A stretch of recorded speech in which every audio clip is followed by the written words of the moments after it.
ఇలాంటి అబ్బాయి ఒకవేళ మీ దరిదాపుల్లో ఉంటే girls run. And I'm talking about the character of Siddhu Jonnalagadda ఏం తెలుసు కదా. So movie is good, it's engaging. నేను నైట్ 10:40 షోకి వెళ్ళాను అనమాట. And I was worried movie boring అంటే నిద్రపోతానేమో అని చెప్పి భయం ఉండే.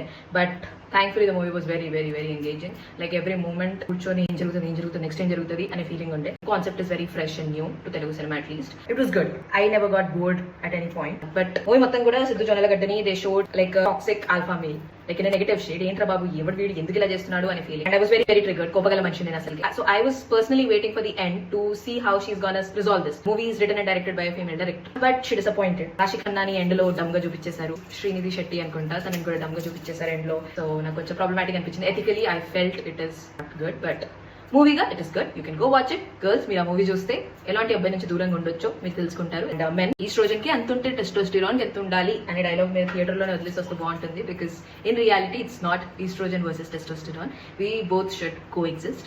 So that's all I had to say. దివాళీకి ఇంకా వేరే మూవీస్ కూడా వస్తున్నాయి అనుకుంటా కదా. మీరు ఆన్ ద కామెంట్స్ మీరు ఏ మూవీ చూసారు, మీకు ఏది నచ్చింది, అండ్ ఈ మూవీ ఒకవేళ చూస్తే do you agree with my views? I would love to know. So yeah.